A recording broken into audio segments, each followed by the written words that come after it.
किया और विरोध करने के बाद से 1937 में मुस्लिम लीग को यूपी, बिहार, बंगाल में बुरी तरह से शिकस्त दिया और उसके बाद हमारे कई एमएलए मोमिन कॉन्फ्रेंस के उस वक्त हुए। लेकिन हालात जब देश के जब बंटवारा हो गए अल्टीमेटली अनफॉर्चुनेटली तो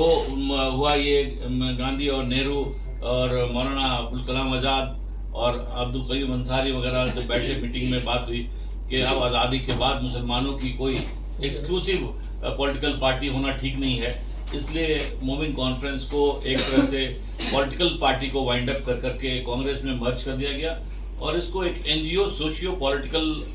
ऑर्गेनाइजेशन के रूप में सोसाइटी एक्ट में रजिस्टर करा कर करके हम इसको चला रहे हैं और आज भी ये बहुत एक्टिव है। कई स्टेट में 22 स्टेट में पूरा एक्टिव है हमारा। और जो मोमिन कॉन्फ्रेंस है आज भी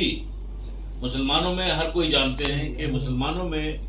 लगभग 60% आबादी अंसारियों की जो है वो उनकी आबादी 60%। उसका वजह भी एक है कि चूंकि आबादी में हम लोगों ने पाकिस्तान का विरोध किया था, जिन्ना का विरोध किया था, इसलिए अंसारी बरादरी के लोग जो पासमानदा लोग हैं उन्होंने वो माइग्रेट नहीं किया पाकिस्तान में और ये वो हिंदुस्तानी में रहे और इस वजह से आबादी हमारी ज़्यादा है। उस लिहाज से हमारा जो आज के डेट में जितने सारे पॉलिटिकल पार्टीज हैं वो सब कहते हैं कि जिसकी जितनी तादाद हो, जितनी आबादी हो, उतनी उसकी भागीदारी होगी, उतनी उसको रिप्रेजेंटेशन मिलेगा। लेकिन ग्राउंड रियलिटी ये है कि जस्ट उसका विपरीत हो रहा है। जिसका जो लोग ड्राइंग रूम पॉलिटिक्स कर रहे हो या जिसके पास पैसा है या जिसके पास बाहुबल है या जो आदमी किसी एक पर्टिकुलर आइडियोलॉजी को लेकर चलता है, लोग उसको प्रेफर कर रहे हैं और उसको लोग टिकट दे रहे हैं। मोमिन कॉन्फ्रेंस चूंकि मैंने बताया कि शुरू से सेकुलर स्टैंड रहा, हम लोगों ने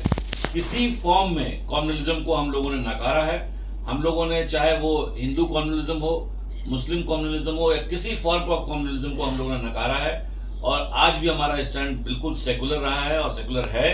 और हम लोगों ने हमेशा से कांग्रेस को अडॉप्ट किया, कांग्रेस को हम लोगों ने सपोर्ट किया, आज तक हम सपोर्ट करते आए हैं। आज भी हम लोगों ने टिकट मांगी थी कई जगह से, झारखंड में खासतौर से फुरकान अंसारी गोड्डा से थे, उनके लिए भी हम लोगों ने कहा था कि आप उनको दे दो, वो एक बार एमपी रह चुके हैं। कोडरमा से मुमताज अंसारी रह चुके हैं, चूंकि आबादी मैंने कहा 90% अंसारियों की है, आदिवासी के बाद नेक्स्ट अंसारियों की वहां आबादी है। लेकिन कांग्रेस ने कहीं ना कहीं जो एक तरह से एक ये समझिए कि इनकी जो पॉलिसी मेकर्स हैं या इनको जो राहुल गांधी जी के जहां तक सवाल है, प्रियंका गांधी का सवाल है, आज के डेट में उनसे ज्यादा सेकुलर ओपन माइंडेड कोई भी लीडर हिंदुस्तान में नहीं है। तो अपने सिलेक्शन ऑफ कैंडिडेट की वजह से हारेगी और जो रिप्रेजेंटेशंस कास्ट को नहीं दिया है उससे नाराजगी है। मोमिन कॉन्फ्रेंस की नाराजगी भी झारखंड में कहीं ना कहीं वो नजर आएगी।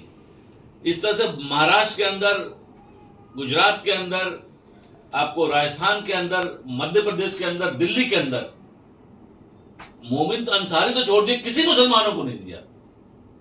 आबादी हमारी मुसलमानों की इतनी बड़ी है और सभी सेकुलर पार्टी और सभी सेकुलर कैंडिडेट यही कोशिश करते हैं कि मुसलमान वाली कंस्टिट्यूंसी मुझे मिल जाए, लेकिन मुसलमान को अपने यहां से नहीं जीतने देंगे। तो ये जो एक डेमोक्रेसी में ये बहुत एक गलत सिस्टम पनप रहा है। एक डेमोक्रेसी के अंदर जो एक गलत हवा एक बह रहा है। डेमोक्रेसी तभी स्ट्रांग हो सकता है जब प्रॉपर रिप्रेजेंटेशन हर कास्ट, कम्युनिटी और लोगों का अगर होगा, तो जो हम कहते हैं तभी हमारी यूनिटी इन डाइवर्सिटी मजबूत हो सकता है। इसको देखते हुए जो हम लोगों ने बार बार कहा कि आप जो है प्रॉपर कैंडिडेट को, जो कास्ट और जो कम्युनिटी के लीडर्स हैं उनको आप कॉन्फिडेंस में लीजिए, कॉन्फिडेंस में लेकर करके आप कैंडिडेट का डिस्कस कीजिए, ना कि लेकिन ये नहीं हो सका है। और हम ये देख रहे हैं और हम लोगों ने हमारे इमरान भाई बहुत इच्छुक थे, हम लोग भी चाहते थे कि इनको दिल्ली से टिकट मिले और हम लोग कोशिश भी कर रहे थे, लेकिन जब नहीं मिला तो इनको कई लोगों ने अप्रोच किया। यहाँ तक अभी आपको मायावती की पार्टी ने, बीएसपी ने भी अप्रोच किया कि आप लड़ो, लेकिन हमारे पास आए। मैंने कहा कि देखिए आज के दौर में मुसलमानों का एक ही माइंड है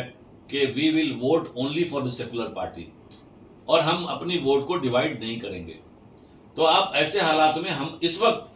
कॉम्प्रोमाइज कर रहे हैं, पेशेंस के साथ काम लें और जो देश का हालात है सेकुलरिज्म और डेमोक्रेसी को बचाने के लिए हम उसको अपनी चीजों को सैक्रिफाइस करके हम कोशिश करेंगे कि जो सेकुलर पार्टी 1-to-1 फाइट में है, हम उसको पूरी स्ट्रांगली मदद करेंगे। कांग्रेस के साथ जितने सेकुलर पार्टीज हैं, हम उसकी पूरी हर जगह मदद कर रहे हैं, करेंगे। लेकिन हम जो हमारी डिमांड है, इसकी डिमांड हम लोग पूरी समीक्षा करेंगे कि जितने कैंडिडेट्स को इन्होंने टिकट दिए हैं, वो कैंडिडेट का बैकग्राउंड क्या था, वो कैंडिडेट जीता और हारा क्यों, इसका समीक्षा करते हुए हम लोग पार्टी को बात करेंगे कि अगर आप आगे की सुधार नहीं करेंगे और आगे हमारे लोगों को रिप्रेजेंटेशन नहीं देंगे तो ये बात अब नहीं रहेगी। अब लोगों के पास अल्टरनेटिव है, दूसरी पार्टी हैं, बहुत सारी पार्टियां हैं जो सो कॉल्ड सेकुलर हैं, तो बहुत सारी अल्टरनेटिव पार्टी है। कांग्रेस को,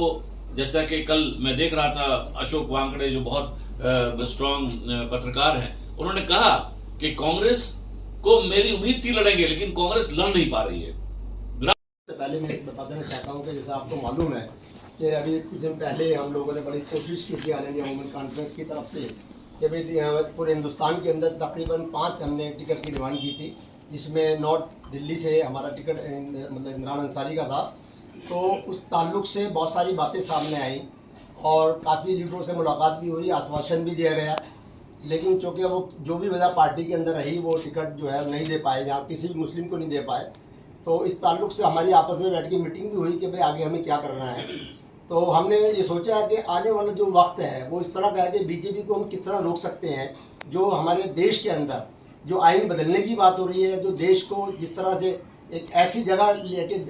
धकेला जा रहा है कि जहाँ से दोबारा उठना बड़ा मुश्किल है हमारे देश को, तो उसके ताल्लुक से हमने किया कि सेकुलर को जिंदा रखने के लिए हमें कहीं ना कहीं इंडिया गठबंधन के साथ ही जाना है और हम ऐसी किसी भी ताकत को यहाँ पे कामयाबी नहीं होने देंगे जो कि देश को बांटने की बात करती है।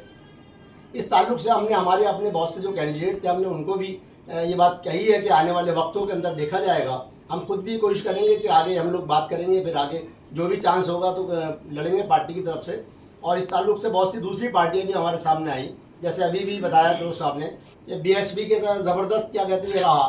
और BSP के अलावा भी 1-2 पार्टियाँ ऐसी जिन्होंने काफ़ी अप्रोच करने की कोशिश की, लेकिन हम समझते हैं कि वो इस तरह की कोई भी वोट बंटने से हमेशा जो नुकसान होगा वो इंडिया गठबंधन को ही होगा, सेकुलर पार्टी को नुकसान होगा। और जो ये करप्शन वाली पार्टी, मैं कहता हूँ आज जो बीजेपी की मेन करप्शन वाली पार्टी बन गई है, उसको फ़ायदा होगा। तो उसको किसी तरह कोई फ़ायदा ना हो। ऑल इंडिया वुमेन कॉन्फ्रेंस हमेशा सेकुलर मिजाज की रही है, सेकुलर के लिए काम करती रही है, और आज भी हम ये ऐलान करते हैं आपके माध्यम से कि हम आने वाले पूरे हिंदुस्तान के अंदर जहाँ जहाँ हमारी टीम है, वो ब्लॉक स्तर से लेकर स्टेट लेवल से जितनी भी हमारी टीम है, मैं कल भी उत्तर प्रदेश के कई शहरों में घूम कर आ रहा हूँ, 4-5 दिन में वापस आ रहा हूँ, तो वहाँ भी हमने इंडिया गठबंधन हमारे कांग्रेस के कैंडिडेट वहाँ लड़ रहे हैं, दानिश अली अमरोहा सीट से, तो उनके लिए हम लोगों ने अपनी वहाँ पूरी टीम ने वहाँ काम किया। तो मैं समझता हूँ कि आज पूरे हिंदुस्तान के अंदर हमारी ऑल इंडिया वुमेन कॉन्फ्रेंस की टीम जो है वो काम कर रही है और इंडिया गठबंधन के लिए काम कर रही है, और इंशाल्लाह इंडिया गठबंधन जीत के आएगी और ऐसी जो पॉजिटिव ताकतें हैं उनको शिकस्त मिलेगी। इसी ताल्लुक से आज ये प्रेस कॉन्फ्रेंस की कि जो गलतफहमियाँ हमारे ताल्लुक से या तो मेरे नाम के ताल्लुक से ऑल इंडिया वुमेन कॉन्फ्रेंस के नाम से जो फैलाई जा रही है, उसको ख़त्म किया जा सके कि भी हमारे लोग कैंडिडेट जो हमारे लड़ेंगे दूसरी पार्टियों से, वो सब गलत है। उस गलतफहमी को दूर करने के लिए, आज ये चैप्टर क्लोज करने के लिए हमने प्रेस कॉन्फ्रेंस बुलाई है कि आने वाले जो इलेक्शन है, जो भी जितने भी चरण हो रहे हैं, उनमें सब में इंडिया गठबंधन के अंदर ही हम लोग जा रहे हैं और उनको ही हम लोग काम करेंगे, उनको ही सपोर्ट करेंगे। इसी ताल्लुक से आज ये प्रेस कॉन्फ्रेंस बुलाई है। आप सबका धन्यवाद। इसका इंडिया गठबंधन का उसको नुकसान पहुंचेगा, बिल्कुल क्लियर है। तो यही राय मशवरा होगा कि आप ना लड़े इलेक्शन, और जो सेकुलर और जमहूरियत को बचाने के लिए जो लोग काम कर रहे हैं उनके साथ चला जाए। तो फिलहाल यही है हमारा सबका ख्याल कि हम टिकट पे लेके ना लड़ें इलेक्शन, और हम उसकी हिमायत करें जो सेकुलर हैं। और सेकुलर और जमहूरियत अगर ये जिंदा नहीं है तो समझिए हम भी जिंदा नहीं है। हमारा जो मकसद है यहाँ, क्योंकि मजहब की बुनियाद पे हमने साथ नहीं दिया कभी भी। अब सदर साहब ने हमें बताया है कि हमने पाकिस्तान का आलिम उसका साथ नहीं दिया, मुस्लिम लीग का साथ दिया कभी। आज मुस्लिम लीग जिंदा है लेकिन उसका भी साथ नहीं दिया हमने। हम यहाँ सेकुलर लोगों के साथ रहेंगे इंशाल्लाह, और जमहूरियत को जो जिंदा रखेगा उसके साथ हम जाएंगे। है ये मोमिन कॉन्फ्रेंस एक बहुत बहुत पुरानी तंजीम है, और इसने पूरे देश में जो ये खाली मोमिन अंसारियों की नहीं, और जो दूसरे जो वर्ग के लोग हैं उनको भी जोड़ के चलती है। तो इनका मानना था कि भाई ठीक है, हमारे लिए भी कुछ गवर्नमेंट या आपकी जो कांग्रेस पार्टी है वो टिकट दे, जिससे जो है हमारी भी एक आवाज़ जो है पूरे हिंदुस्तान तक हम उठाने की कोशिश करें। मगर कोई भाई पार्टी का अपना फ़ैसला है, आला कमान का अपना फ़ैसला है कि तो उसके बाद हमें लगता है सेकुलरिज्म, हम लोग हिंदुस्तान में रहते हैं, गुलदस्ते की तरह मुल्क है, तो उस गुलदस्ते को बिखरने नहीं देना है, ये हमारा दायित्व बनता है, ये हमारा अपना फ़र्ज़ है। तो उसकी कोशिश में हम आज यहाँ सब लोग इकट्ठे हुए हैं। तो हम लोग मानते हैं कि आने वाले टाइम में कि इंडिया गठबंधन के साथ जाएंगे और उसको ही यहाँ पर विजयी कराएंगे। और ये इनका जो झूठे वादे और ये झूठे जुमले हैं, इनको साबित करेंगे। ये झूठे लोग हैं, बेईमान लोग हैं, ये हिंदुस्तान को एक गड्ढे में धकेलना चाहते हैं। जो आरएसएस के जो अंडर काम करती है बीजेपी, तो वो पूरे देश में जो नफरत का माहौल पैदा किया है, तो उसका एक यही कार्ड है, यही मौका है, यही वक्त है कि हम जो है अपने वोट का इस्तेमाल करें और सेकुलर पार्टियों का सपोर्ट करें। क्योंकि हमारी जो मोमेंट कॉन्फ्रेंस है कई सारी पार्टियों से जुड़ी रहती है और जितनी भी पार्टियां सब सेकुलर हैं। और जो गठबंधन बना है, इंडिया गठबंधन, एक पूरी सेकुलर पार्टियों का एक समूह बना गया है। तो उसी के साथ हमें जाने की उसकी भले ही हमें जो है मोमेंट कॉन्फ्रेंस को राजनीति से धीरे धीरे दूर किया जाता है किया गया प्लानिंग के तहत, मगर फिर भी क्योंकि सेकुलरिज्म की जब बात है, राष्ट्रहित की जब बात है, तो हम फिर वहाँ पर सारी भेदभाव भूलकर एक जगह इकट्ठे होते हैं। और वही आज जो है हमने वुमेन कॉन्फ्रेंस के बैनर तले से हम लोग इकट्ठा होकर और जो गठबंधन है, इंडिया गठबंधन, उसको सपोर्ट करने की कोशिश की है। और हमारा इस टाइम जो प्रेस कॉन्फ्रेंस का जो खास मकसद है, मुख्य उद्देश्य है, उसका यही है जो कट्टरवादी पार्टियां हैं उनको पराजित करना है। मैं आप सबका धन्यवाद करना चाहूँगा कि आप सभी लोग यहाँ पर आए। और जैसे कि आपको सबको पता ही है, मोमेंट कॉन्फ्रेंस के बारे में हमारे प्रेसिडेंट साहब और वर्किंग प्रेसिडेंट इमरान अंसारी साहब ने भी सब कुछ बता ही दिया है। तो जैसा कि ऑल इंडिया मोमेंट कॉन्फ्रेंस की डिमांड थी कुछ 5 सीटों के लिए इंडिया में, और मेरे बड़े भाई इमरान अंसारी के लिए दिल्ली से हम लोग कोशिश कर रहे थे और उसके रिगार्डिंग काफ़ी मीटिंग्स भी हुई हैं और करी भी हैं, लेकिन कांग्रेस ने जो है टिकट नहीं दिया। तो नहीं दिया, ठीक है, कुछ मजबूरियां रही होंगी कांग्रेस की, कुछ रीजंस होंगे। आज का माहौल थोड़ा सा डिफरेंट है और उसको देखते हुए अब जो इनको जेपी साहब को टिकट दिया है, तो उसके लिए यही कहना है जैसे कि हम लोगों की बात आपस में हुई कि हाँ इस टाइम पे ठीक है, कोई नाराज़गी हम लोग जाहिर नहीं करना चाहते, ठीक है टिकट नहीं दिया गया, मगर हम फिर भी इसके बावजूद भी आज भी हम कांग्रेस पार्टी को ही सपोर्ट करते हैं इस पूरे इलेक्शन में और इंडिया गठबंधन के साथ खड़े हैं ताकि इसको और मजबूती मिल सके, ताकि इसके अंदर जो है जो हम सेक्युलर ताकतों के हराने में लगे हुए हैं तो उसको और ज़्यादा मजबूती मिले। और जैसा कि मेरे बड़े भाई इमरान अंसारी हमेशा से एक सोशल वर्क में रहते हैं और काफ़ी काम करते हैं, तो उसको देखते हुए हम लोगों ने यही मशवरा किया कि हाँ ठीक है, हम जो है इंडिया गठबंधन के साथ ही जाएंगे और कांग्रेस के जो कैंडिडेट हमारी सीट पर यहाँ दिल्ली में लड़ रहे हैं और आम आदमी पार्टी के कैंडिडेट हैं, तो उसको हम पूरी तरह से सपोर्ट करेंगे पूरे हर लेवल पर।